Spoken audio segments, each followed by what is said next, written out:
ধস বাংলা সিকিমের লাইফলাইন 10 নম্বর জাতীয় সড়কের তারখোলা এলাকায় পাহাড়ের উপর থেকে হুড়মুড়িয়ে ভেঙে পড়ে বড় বড় পাথর। এই মুহূর্তে 10 নম্বর জাতীয় সড়ক দিয়ে সম্পূর্ণভাবে যোগাযোগ বিচ্ছিন্ন বাংলার সঙ্গে সিকিমের। তবে কালিম্পং জেলা প্রশাসনের টিম ঘটনাস্থলে পৌঁছে ধস সরিয়ে রাস্তা স্বাভাবিকের কাজ শুরু করেছে। সেই ছবি আপনারা দেখতে পাচ্ছেন, হুড়মুড়িয়ে ভেঙে পড়ছে পাথর। 10 নম্বর জাতীয় সড়কের যোগাযোগ বিচ্ছিন্ন হয়ে গিয়েছে। জয়দীপ বাগ, জয়দীপ, এমনটা আমরা ছবিতে দেখাচ্ছি 10 নম্বর জাতীয় সড়ক যেটা বাংলা সিকিমের লাইফলাইন বলা চলে, সেই জাতীয় সড়কে ধস নামলো এবং পাহাড় থেকে হুড়মুড়িয়ে ভেঙে পড়ছে পাথর। আমরা এই ছবি আমরা দর্শকদের দেখালাম। এখন কি পরিস্থিতি সেখানে?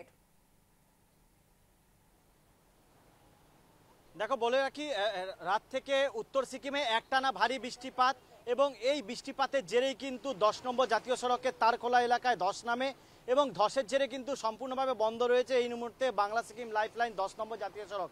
এবং শুধু তাই নয়, রাত থেকে একটানা বৃষ্টিতে এমনিতেই বিপর্যস্ত 10 নম্বর জাতীয় সড়ক। রবিঝোড়ার কাছে তিস্তা নদীর জল ইতিমধ্যে 10 নম্বর জাতীয় সড়কের উপর দিয়ে বইতে শুরু করে, এতেই 10 নম্বর জাতীয় সড়ক রীতিমতো তলিয়ে যায়। আর টানা বৃষ্টিতে ক্ষতিগ্রস্ত হয়েছে 10 নম্বর জাতীয় সড়ক, কারণ 10 নম্বর জাতীয় সড়ক রবিঝোড়াতে ধসের ফলে রাস্তা সম্পূর্ণভাবে বন্ধ হয়ে যায়।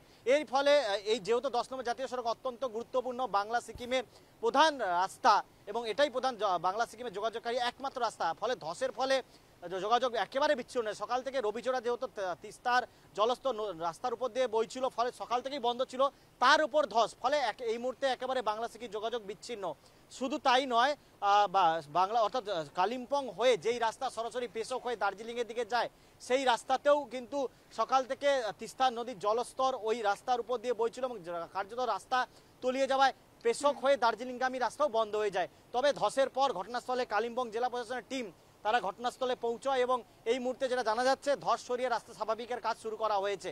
তবে রাত থেকে যদি যেভাবে বৃষ্টিতে জলস্তর বেড়েছে এবং যেভাবে তিস্তা ফুলে ফেঁপে উঠেছে, এই পরিস্থিতি স্বাভাবিক না হলে ভয়ঙ্কর পরিস্থিতি আরও ভয়ঙ্কর হতে পারে বলে মনে করা হচ্ছে। ইতিমধ্যে জেলা প্রশাসনের পক্ষ থেকে বিভিন্ন এলাকায়, যেগুলা মূলত তিস্তা নদীর পাড় এলাকা, সেখানকার মানুষদের সচেতন করা হচ্ছে, মাইকিং করা হচ্ছে, তারা যাতে নিরাপদ স্থানে চলে যায় সেই মাইকিং করা হচ্ছে। যদি পরিস্থিতির উপর নজর রাখা হবে, তোমাকে ধন্যবাদ।